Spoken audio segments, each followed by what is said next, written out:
Hi there, this is Bourbon Turntable. We are the show that blends the love of music with the love of whiskey. Tonight we have with us a fantastic band called Tin Zelkova. We'll get to talk with these guys, get to know them a little bit better, and you'll get to hear more about them and their music. They have a fantastic sound. I really love it. Great live band as well, and we'll get to them in just 1 minute. But before we do that, we want to tell you about the Bar Cart Co-op. Bar Cart Co-op is a collection of friends that produce content for the whiskey enthusiasts. Distillers Talk with Alan Bishop and Christy Atkinson is a show where they will talk with distillers from across the country and around the world about anything and everything in distilling. Alan Bishop also has a show called One Piece at a Time Distilling Institute. If you have a question about anything in the realm of distillation, just send a question to Alan and he'll post a video response to that. Alan also has a show called If You Have Ghosts, You Have Everything. And on that show, it's a bit of a departure from the spirits realm and gets into, well, the spirits realm. They will talk about ghosts. They'll talk about paranormal. They'll talk about Bigfoot. You name it. Pretty much anything's fair game. And My Whiskey Den with Pat and Mike and Mitch airs every Monday night, 9 o'clock Eastern, 8 o'clock Central, on YouTube and on Facebook. So check them out. My Whiskey Den is where craft whiskey is king. The newest member of the Bar Cart Co-op is David Levine and his show, Whiskey in My Wedding Ring. And David is a great writer. He does a blog. He also does a podcast where he'll interview distillers. It's a really great show. And then you have our show, Bourbon Turntable. We are on YouTube. You can watch the show. You can listen to the show on Apple, Spotify, or Google. We have a Facebook page. We have a Facebook group, and we'll tell you more about that in just a little while. But without further ado, let's welcome Tin Zelkova to the show. Guys, glad to have you here. Thanks for having us. Yeah. Okay, so Steven and Michael, you guys pretty much started the band, right? Yeah, we're brothers, so yeah, kind of easy. Yeah. So who's older? Who's younger? I'm the older one. Okay. So Michael, you're the baby. Yeah. Yes, sir. Okay. And how far apart are you in age? Just a little bit. Okay. So you basically you grew up together. Were you close growing up, or did you? Yeah. Like we're hate really each close. other? No, we're really close. Okay. Okay. And then this guy to your right, Steven, how did you meet him? We met him at a Sweet Lady show. We actually played several Sweet Lady shows. Mm-hmm. And we were like, man, this guy's good. And eventually when our drummer, we had, an issue needing a drummer. He was the first one we, asked. Yeah. Okay. Did your drummer spontaneously combust on stage, or? No, we were just kind of grew apart creatively. He was wanting to go in a different direction than we were. Yeah. So okay. It was a friendly mutual separation. Yeah. Okay. And Jordan, you've been playing with these guys for how long now then? What, about 6 months maybe? Around August, I think. Yeah, about August of last year. Yeah. It was initially going to be kind of an intern basis, but then they asked me if I wanted to do it, full time, and I said, yeah, love playing with them, love the music. So I had to jump at that opportunity. Yeah, and still playing with Sweet Lady and Boomer and Blue, so that's a good thing. Yeah, keeping me busy. Okay. So when did Steven and Michael? When did you guys start playing music together? It was probably around like 2016 or so. Michael, I think you started in like 2015 playing guitar. Yeah. It was maybe a couple years after that, he came up with this riff, which ended up becoming Soul Shaker. And I asked him if I could finish it, if he wasn't going to finish it. And we ended up writing this song together. It's like, hey, we should start a band, And that's where it all started. Okay. And how long have you been Tin Zelkova then? The actual name. 2020, I think is when we actually had the name. When we met Jose, we found him on a site called Band Mix, and as soon as he joined, we had everything we needed to be a band. He's like, "Well, we need a name," and Jose came up with some weird name. I don't remember what it was. It was like, we need something better than that. So we were trying to find a unique name that meant something to us. Yeah. So Tin Zelkova is a unique name, and that couldn't have been like I've always wanted to have a band and call it Tin Zelkova. So how did you come up with that as the band name? Well, we're huge Led Zeppelin fans, and you might be able to hear that from the name. But we were looking for Z names, so we kind of went through a list of Z names. Zelkova. Well, it was a tree, and the tree was symbolic to us because it was a strong tree. And Mike was into Japanese stuff, and it's rooted in Japanese history. It was a collection of trees used in Japan as like mile markers on the road to Edo, and they would plant them there because they knew that they weren't just going to topple over during storms. Okay. And everybody recognized it for its strength, and it comes from the Georgian word Zelkova, and that's where we get Zelkova from, which that means stone pillar also. So it's kind of a yin yang thing where weak and strong, like that was the kind of the idea. It was a circular full completion kind of idea, like Led Zeppelin. Well, I like it. A sinking ship. Oh, I like it. I like it a lot. Hey, let's pour some whiskey while we're talking. All right. And the first thing we're pouring tonight is, I'll show you the bottle as soon as I pour it because I don't want to spill it on my computer. That would be a bad thing. Yeah. Bardstown Bourbon Company, bottled in bond bourbon. This is from what they call their Origin series. A lot of the stuff in prior years has been a small percentage of their younger distillate blended with sourced whiskeys. This is 100% distilled, aged, and bottled at their distillery in Bardstown, which is a lovely, lovely place. This is 68% corn, 20% wheat, and 12% malted barley. And so let's give this a taste, and then we'll talk a little bit more. How about that? All right. It's very good. Very good.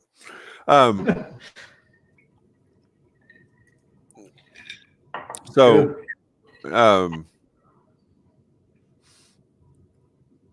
what were some of your? You already mentioned that Led Zeppelin was a strong early influence. Who else do you think you've kind of drawn on as you've created music and as you play live? For me, it was always the Beatles. Like they were the thing that really got me going. Mm-hmm. Do you? I mean, I pull in influence from Led Zeppelin, Aerosmith, and Led Zeppelin. But Led Zeppelin, Aerosmith, and Led Zeppelin. Okay. Yeah. Led Zeppelin twice. And Led Zeppelin. That's funny. And Jimmy Page and John Paul Jones and Robert Plant. Yeah. Okay, and Jordan, if I remember correctly, you're a big John Bonham fan. I do like John Bonham, yeah. I guess drumming wise, my biggest influence would probably be Danny Carey of Tool. Yep. I've really listened to a lot of Tool. I like the Rev and Avenged Sevenfold.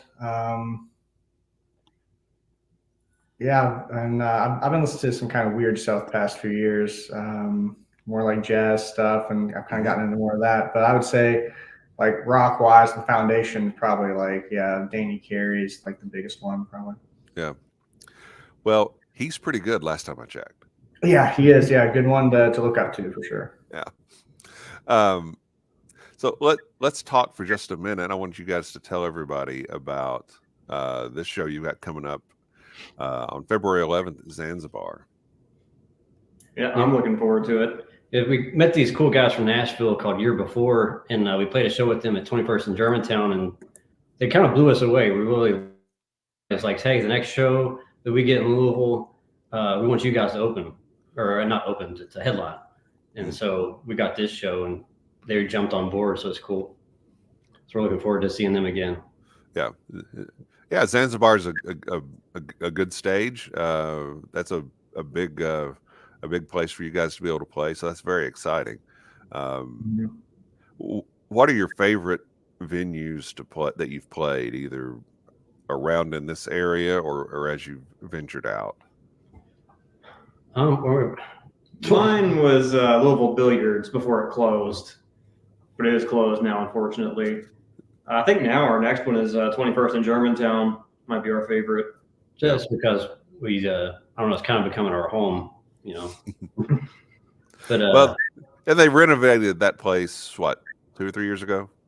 Something like that, yeah. Yep. Much better.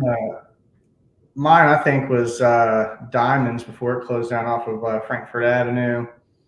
I thought they had the best sound system. I thought my drums sounded the best at Diamonds by far. Headliners is good too. Yeah, Headliners is cool. Yeah. is Diamond's something else now? Yeah, somebody bought it. I don't know if Fox they're doing. Den. Oh, Fox Fox Den. Den. Oh yeah, Fox Den. Yeah. You guys, I've seen you both play there. Yeah. So there was a Diamonds. It's Foxton and St. Matthews, and then there was a Yeah. off of Frankfurt Avenue that somebody else also bought, but I think they turned the concert venue into a pool hall now. So Yeah, because they did that, but yeah, we need another pool hall. yeah, I know, yeah. So tell me what you think about this Bardstown Bourbon Company bourbon that you're tasting. What do you think? I really liked it. I thought it was it's sweet. I like a sweeter whiskey, and it definitely is smooth and sweet. So I really liked it. Yeah, it's good. It's nice. It has like a smooth with a little bit of punch to it in the back of the throat. Yeah. I'm used to all the cheap whiskey stuff, so I mean it's better than Jim Beam.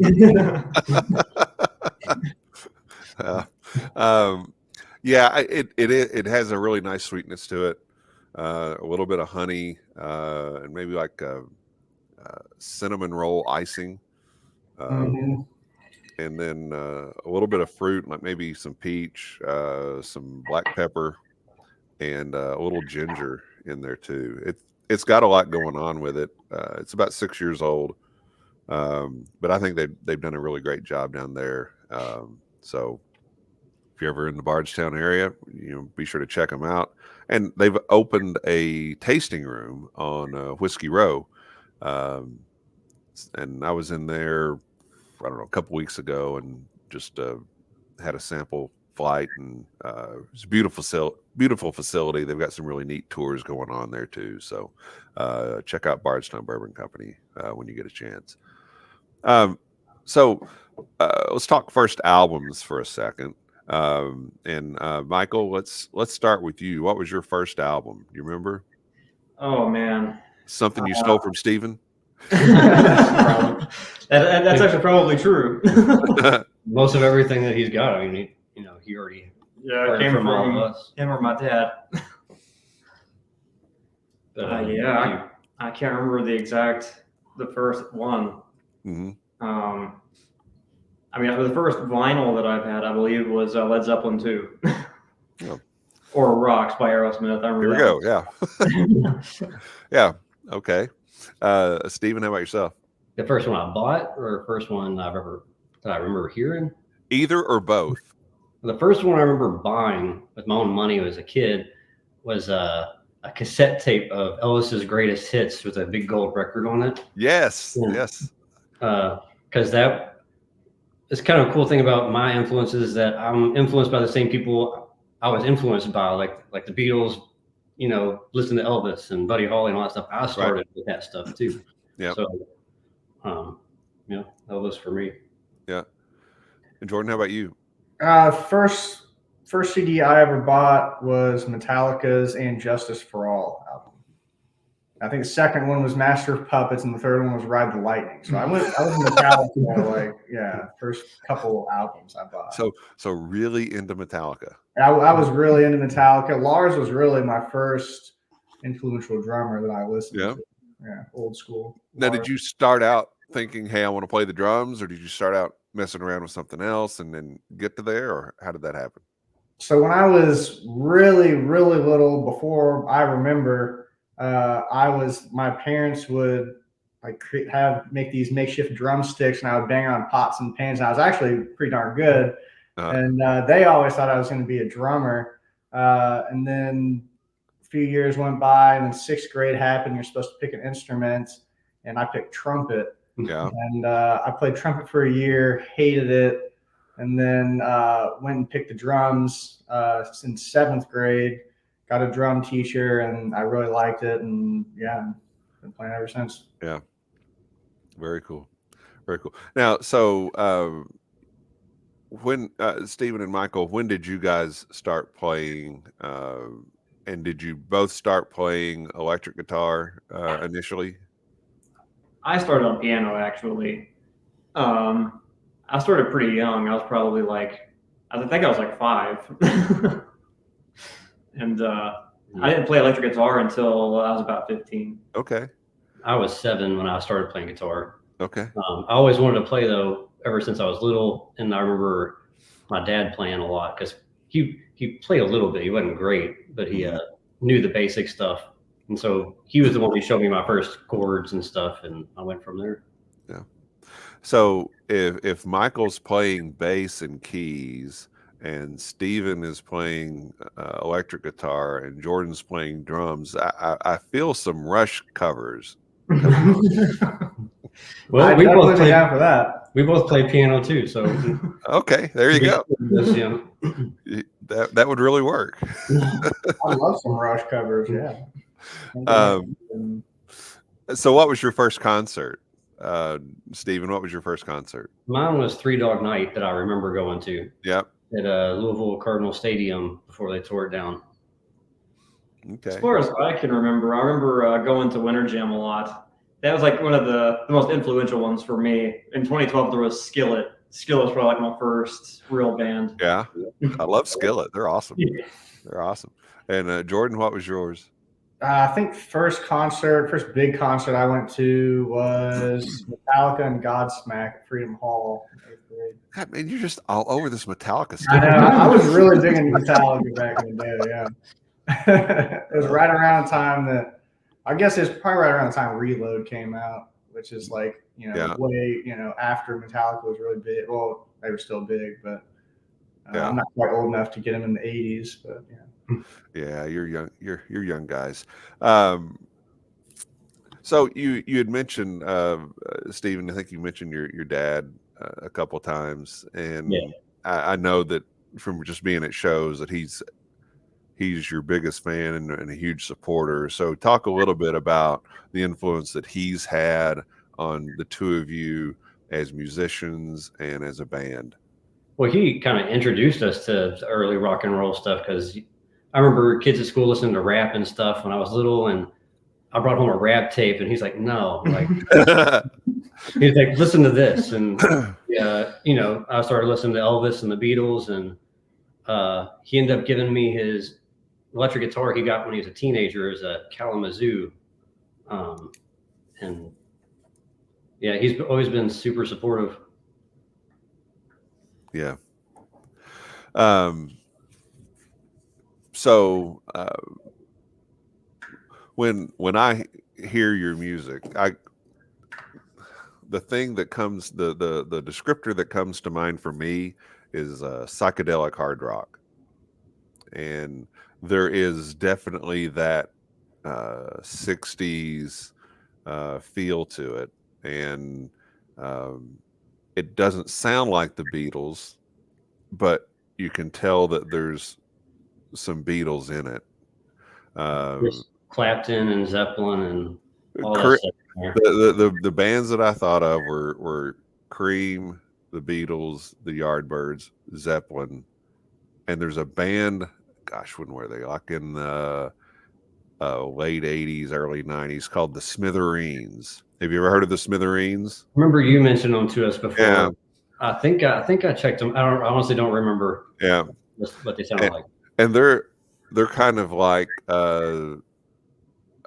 60s pop with with a AC/DC punch, and so the sound that you guys have, it kind of has that 60s pop feel to it with that hard rock edge to it, and I think it's an incredibly unique sound, and it's just kind of pulling from a lot of different things. It feels like to create the Tin Zelkova sound, and I think you start a song and it's going to sound like you.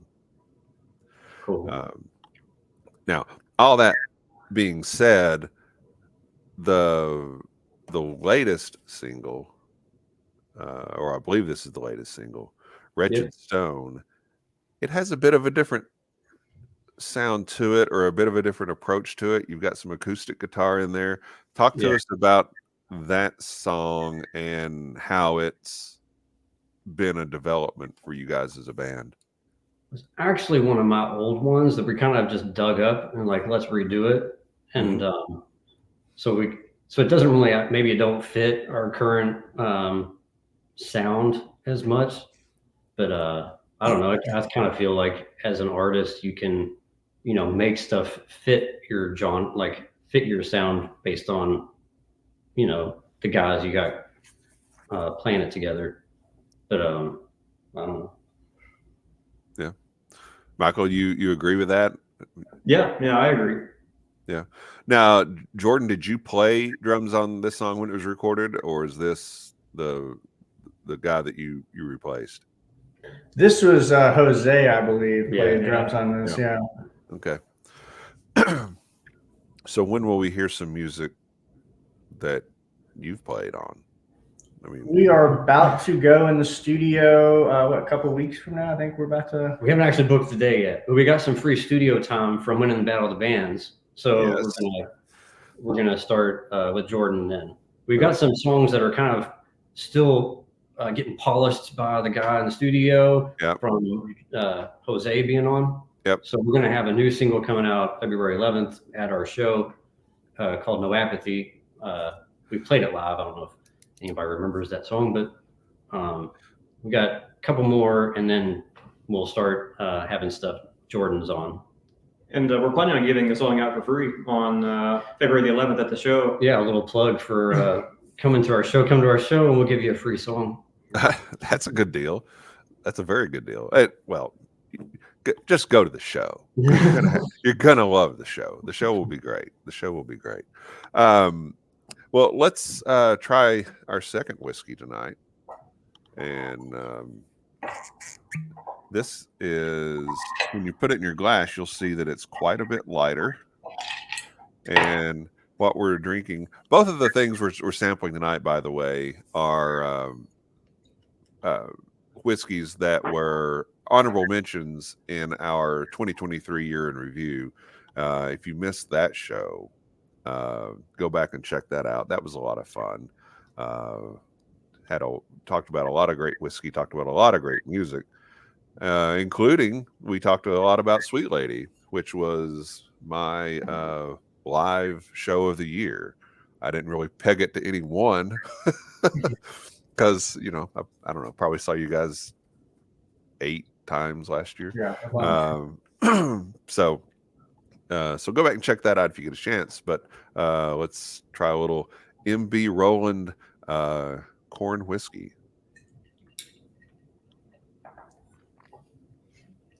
That's different. It is different. It's very different from the bourbon that you just tried. Yeah. It's 95% corn, 5% malted barley, and it's aged in a used bourbon barrel. So it also comes at a good bit higher proof. The last one was 100 proof. This is 112.8. So, sip cautiously. Tastes kind of smoky almost. Yeah, Yeah. taste the corn kind of taste in it. A little buttered popcorn. Yeah. Yeah, Yeah. Mhm. it's heavy. Yeah. I got flames coming out of my nose. It's heavy in that it does pack a punch, but it's also light in its flavor. It's kind of get that, like I said, that buttered popcorn note and like cinnamon red hots, and maybe just a little bit of citrus, like a little bit of light lemon or something. But uh, Paul and Mary Beth down at MB Roland, they do a great job. Everything they make is fantastic.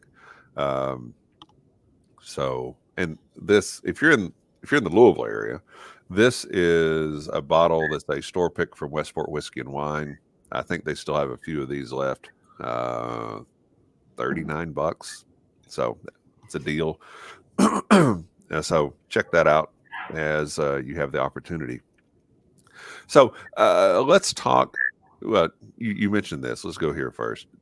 Battle of the Bands. You guys won this. Tell us about this contest. Everybody's all smiles here.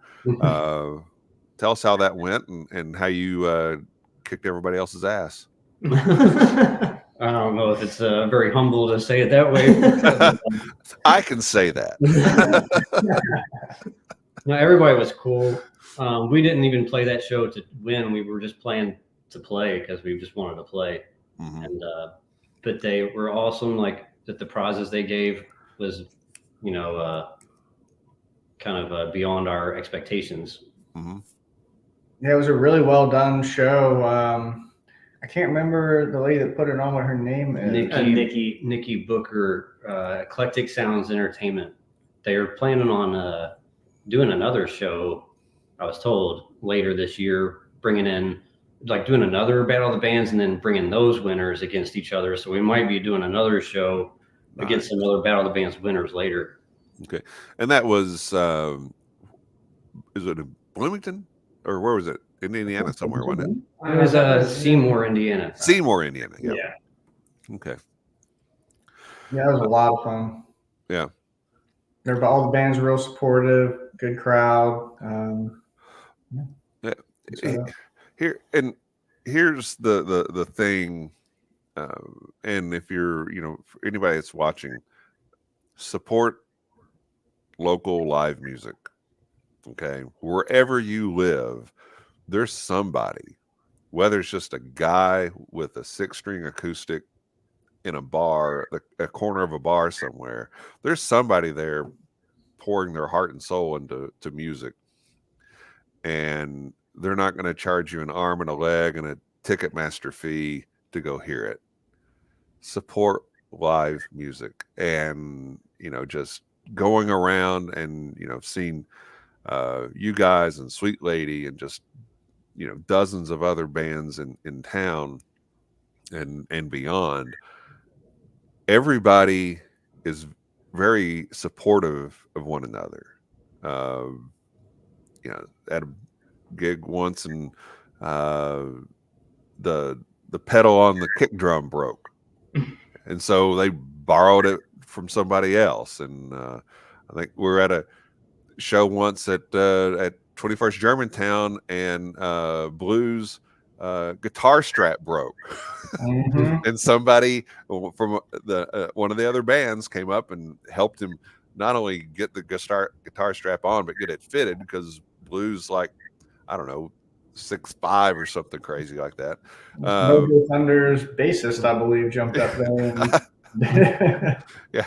So it's just everybody's supporting everybody. Everybody's out to they know that what you're going through, they know what you're doing to make the music that you make, and they're there, your biggest cheerleader. And so support live local music. It makes a difference. And in that vein, and we'll get into some other stuff here in just a second, but I know you've got this show on February 11th at Zanzibar. Yep. Anything else on the books right now? It's unofficially, we haven't announced it yet, but we're going to play at the Cobra in Nashville in April. I think it's April 19th. I'm not Very sure. cool. Very cool. All right. Now, okay, so you've played you played in Nashville. You've played in Nashville before, right? Right. Yeah. And I think you've played up Northern Kentucky, Cincinnati area. Yeah. Where else have you gone? How far out have you taken the Tin Zelkova experience? Just Indiana, Ohio, and Tennessee. We would like to go, stretch out further. But we were scheduled to play in Georgia, but that show got canceled. Lexington. No, we done Lexington. Yeah. I saw you guys in Lexington with Sweet Lady. Yeah. Okay. How do you make those contacts? How do you stretch your geographic reach as a band? I don't know. I suck at booking shows. It's lots of emails. The Nashville one's coming about because of that Year Before band, because we, came kind of friends with them. They got us on that show coming. Sweet Lady had us on shows. That Cincinnati show. Cincinnati, Lexington. Yeah. Yeah, I don't know how to answer that. It's kind getting of luck, in with the bands. Really. Yeah. For me, anyways, more luck. Okay. Now, do you that's so what you're describing is just networking with other bands. Yeah. And so it's really just you just try to play as much as you can, as often as you can, and meet whoever you can in the process. You're trying not to say no to a gig if we can do it. If somebody wants us to play. So my backyard, you want to play in my backyard? Absolutely. Your backyard. Kevin, you've been so supportive going to all our shows. We owe it to you to play a free concert, us and Sweet Lady, and yeah. Oh, you're really tempting me there. No, seriously. One of the things that I want to do with this show, Bourbon Turntable, is at some point I want to do a Bourbon Turntable festival where we will have several bands, and a band will come on, they'll play a great set, and then we'll have one of our distiller friends come in, and I'll interview them and let them talk about their whiskey and promote that while we're setting up the next band. And one day I'm going to do that, and I will be making a call to you guys and to Sweet Lady and see if we can make something happen. That's awesome. We'd be happy to. Wow. All right, so I've got 2 bands booked. This is great. I'm on my way. Let's talk about the album, because this is a jewel. There. When I listen to it, there's not a song that comes along that I just think, that one I don't like that much, so I'll skip it. And it's the same thing happens when you're playing live. It's just song after song after song that, that's great. That's a banger. That rocks. How did you come to the collection of songs that you put on this album? Because you've already mentioned, Steven, that Wretched Stone was one that you had written previously, but it didn't make the cut onto this album. Right. I don't know. There's a bunch of songs that we were kind of just picking through. Yeah, he's been writing since before the band formed. So a lot of those songs actually are just from his solo writing that we kind of voted on. Like, yes, this needs to be on an album. And like that song, I Feel the Way I Do, that was technically the first song that we rehearsed as a real band with the drummer. So that was definitely going to be on there. Yeah. It's just kind of nitpicking which ones do we like best. Yeah. So this is going to, none of you guys have kids, right? No. That you know about. But this is going to be like asking you, which is your favorite child? What is of the songs that have been released, you may have some gem in your back pocket that you love best. But of the songs that have been released, which one's your favorite? And Jordan, I'll start with you, since you're kind of you were a friend and a fan of the band before you were in the band. So what's your favorite Tin Zelkova song? Oh gosh, that's a tough one. I know. That's why I get paid the big bucks. Honestly, I hate to do this because it hasn't come out yet, but what's the one we were just practicing? Almost Home. Almost Home. It's Same for me. cliffhanger for you because it's not out yet, but that is my favorite one, I think. Cool. Well, I'm glad to hear that, actually. Yeah, so we're gonna be recording that one soon. I really like that one. Okay. I was going to say the same thing. Yeah, so we're all three thinking the same thing. Okay. Now again, the basis of the question was One that's already songs that have been released. So Okay. now you did a great job with that teaser. Okay. Before the show started, you're like, well, we're really quiet. We don't really know how to do this, but you just did the best teaser of an upcoming single that anybody can do. But of the songs that are actually released, which one do you like the best? Or which one do you like the best? Or which one's the most fun to perform? I would say My Addiction. I like that one. Okay. For me, I would say Rotten Man to perform and to hear. Yeah. I don't know. It's hard for me because I'm extra close to all of them. So, I don't know. I guess I would say Miss Me and Marcella. Yeah. So is there a Miss Marcella out there? Is this like a grade school teacher that you hated, or what's the story behind that? I'd kind of like to keep that kind of personal, where it's kind of guessing for everybody. But I wondered that too. Yeah, I'll tell you later. But it's loosely based on a bottle of wine named Sweet Marcella. Okay. Now that makes me think differently about the song, so I like that. So when it comes to writing, what's the process you go through? It's usually sitting with the guitar and playing, just kind of pouring your heart, kind of, I don't know, it's kind of hard to explain. Just kind of pouring your heart out into a sound until you come up with something that you like. As far as what comes first, lyrics or the music? Music for me. Music, yeah. Now, Steven, do you write these songs on your own, or does Michael help, and how does that work? Most of it's me, but I get a lot of feedback from Michael. And Michael, like the band wouldn't even started if Michael didn't write anything. Like, because doing Soul Shaker together, that was the, what set the fire under the whole idea. Yeah. I'm trying to get him to write more. I want him to sing too. Yeah. So, and that's a good point. Because on your live shows, you're the only vocalist. On the recorded music, there are harmonies in there. Is that you doing the harmony, or is that Michael chipping in vocally there too? That's me, but our last one, that's Christmas song, that's actually the first one with everybody on it. Jordan singing on it, and Michael, and we got our dads are on there, and we other local artists. Yeah, a bunch of people on that. Got Ashton. Yes.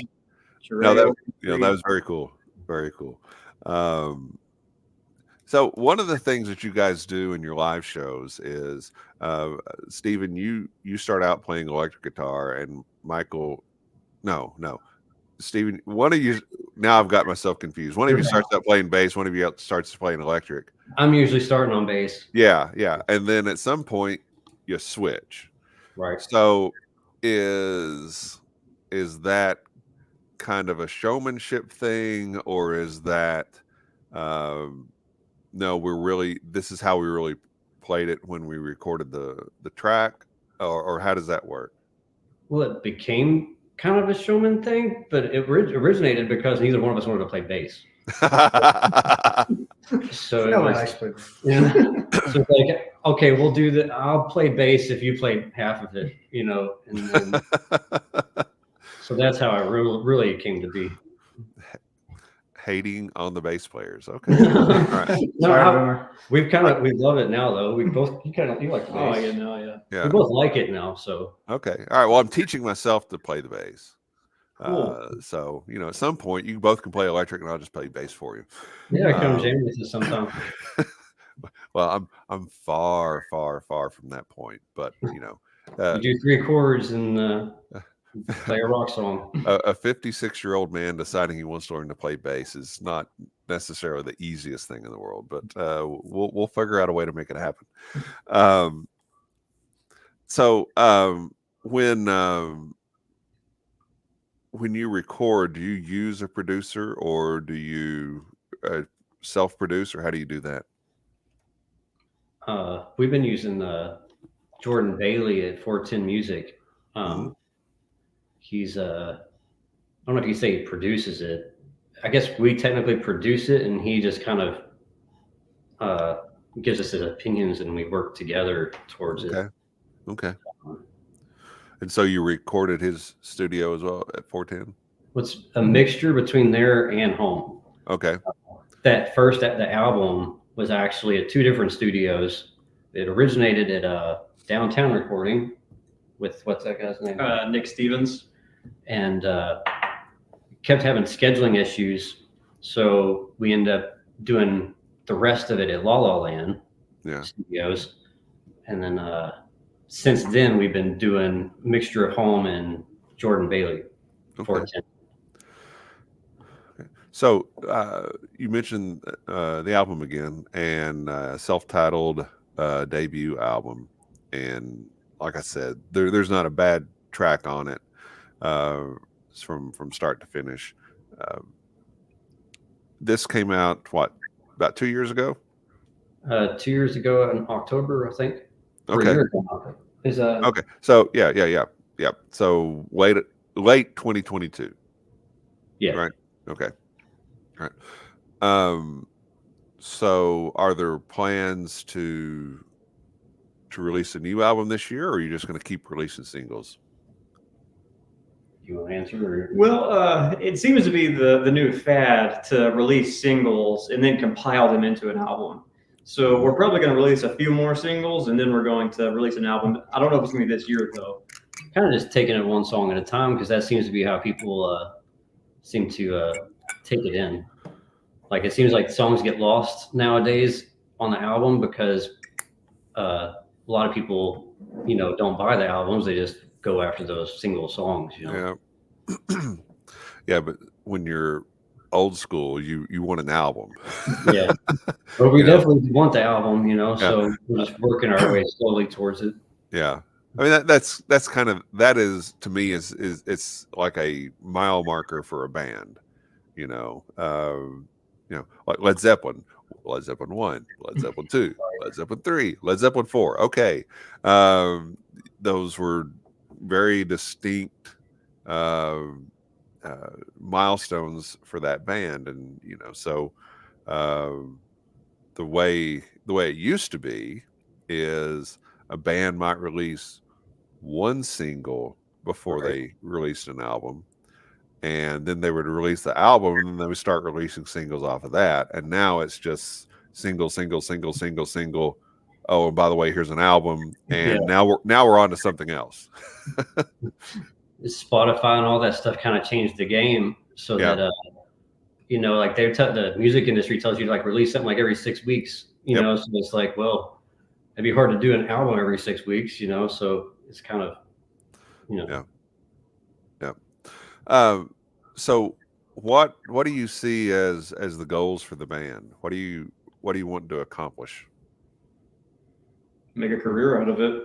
Yeah, I want to take it as far as I can. Yeah. I think we all do. Yeah. Okay.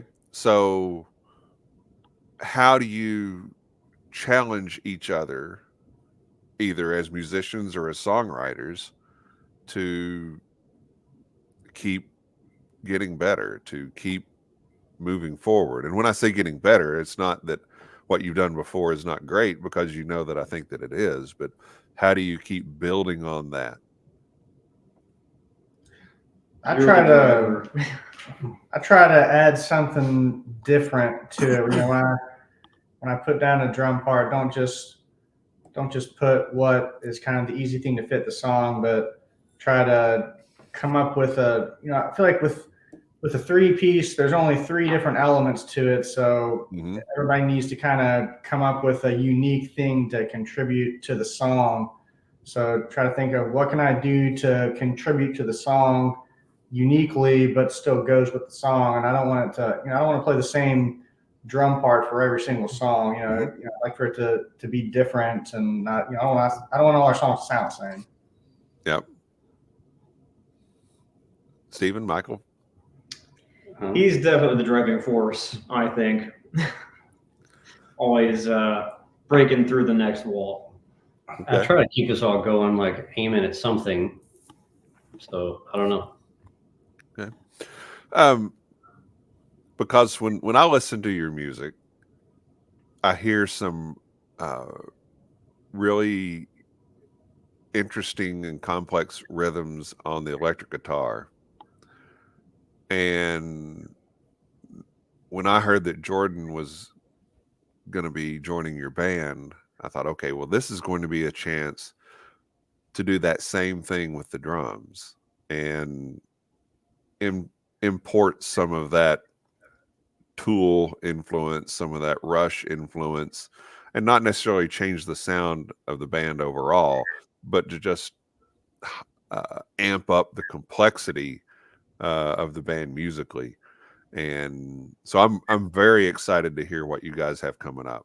He definitely adds an element to it that we didn't have before.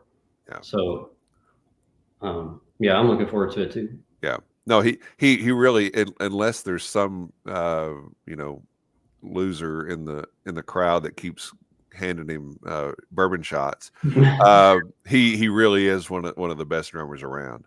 Or pizza. I've seen him eat pizza and play drums. Yeah, comes out, yeah. Or So- if it's a game one. Yeah, watching the game. That's true. I did do that once. Yeah, it was a big game. I was literally watching my phone the whole time while I was playing the show. Probably not the best thing. Did you know Super Bowl is February 11th? The day of our show? Is it? Yeah. That's all right. I'm a U of L fan. So we're good.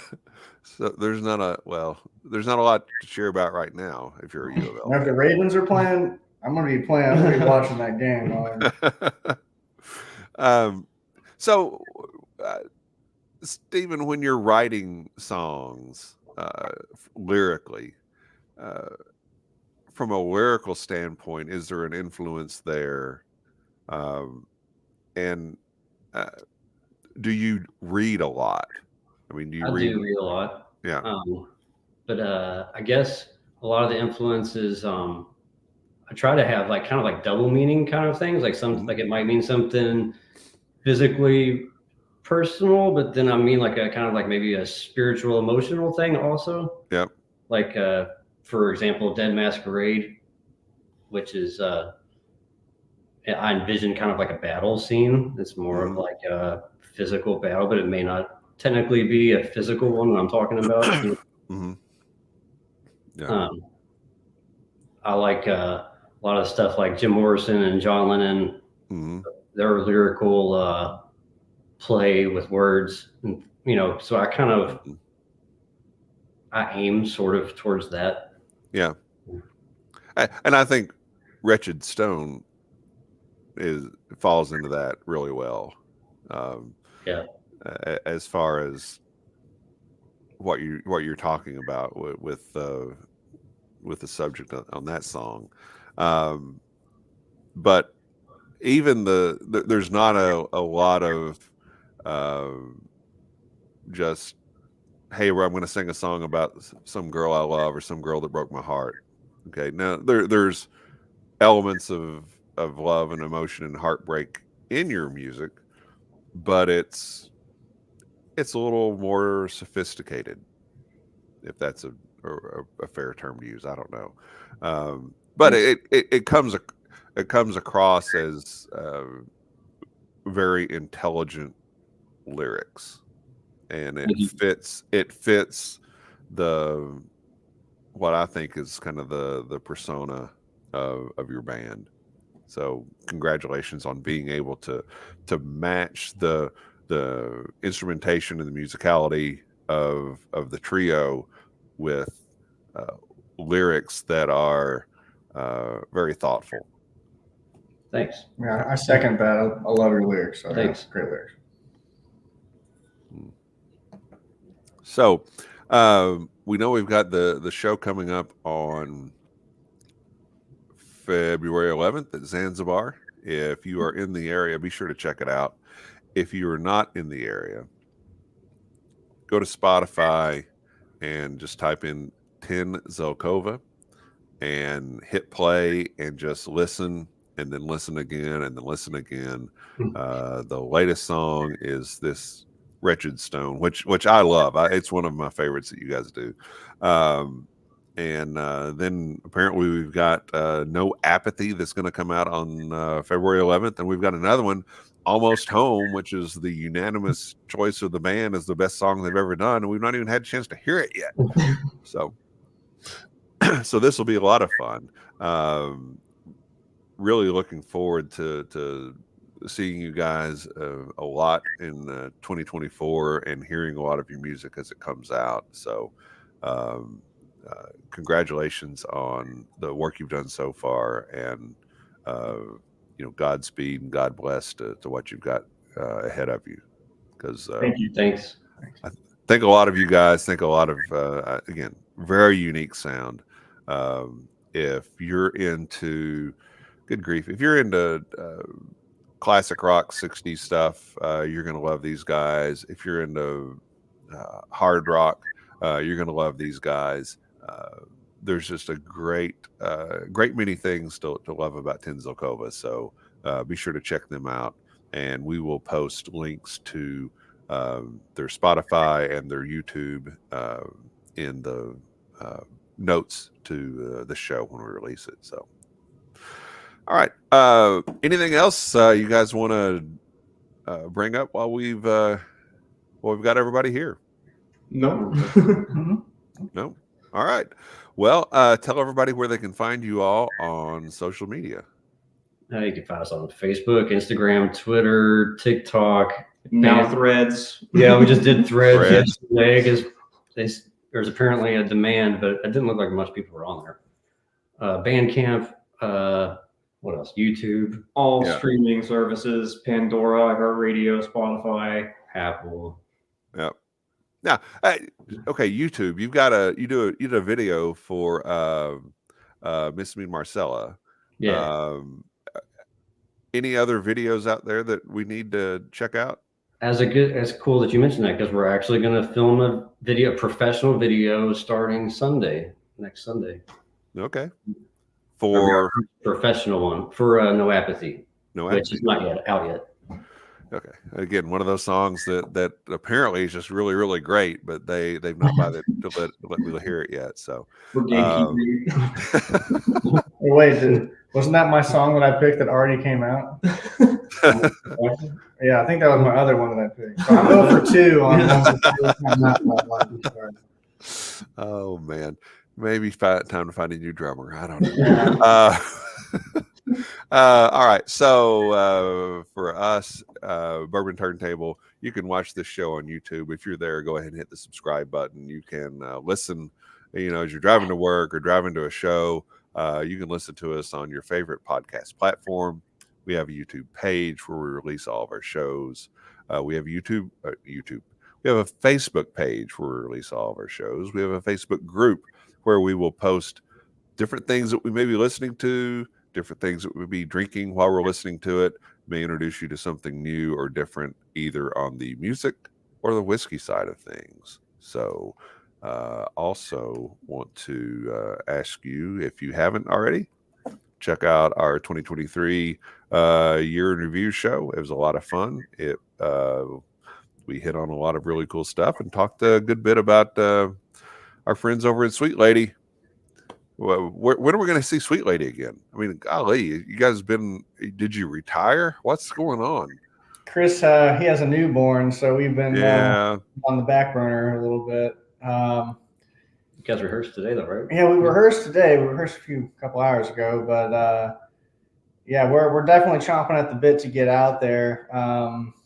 But yeah, I don't think we have any shows booked currently. So, Well, like I said, my backyard in January and February is probably not an ideal venue. yeah, But yeah, anyway, if you get a chance to see Jordan and Boomer and Chris, Sweet Lady, definitely do that. High energy blues rock band. And then, of course, Tin Zelkova. We know we've got them February 11th at Zanzibar. And just follow them on social media and see where they're playing. And as shows get announced and as new music gets released, we will definitely be putting that out there as well. So, guys, thanks so much for being on. It was a real pleasure to talk with you.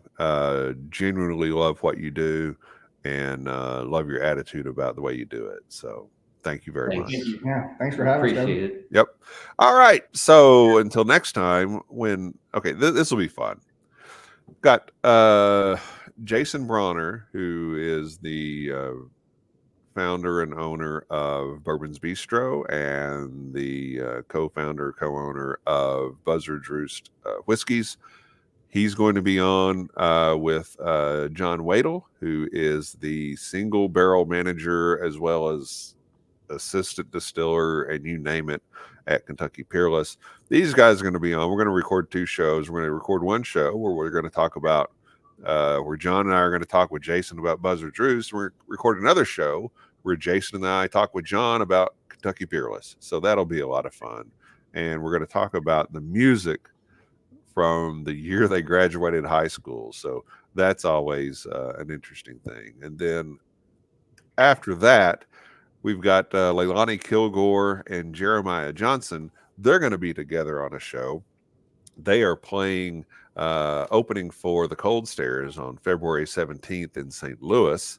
And I reached out to Leilani and to Jeremiah, and they both agreed to come on the show. So we're going to have them on together here in a few weeks. And good grief, they're fantastic blues musicians, and we'll just have a good time with them. So until next time, thank you all for watching. And on behalf of Jordan and Steven and Michael, cheers, love, and Freebird. Night, folks.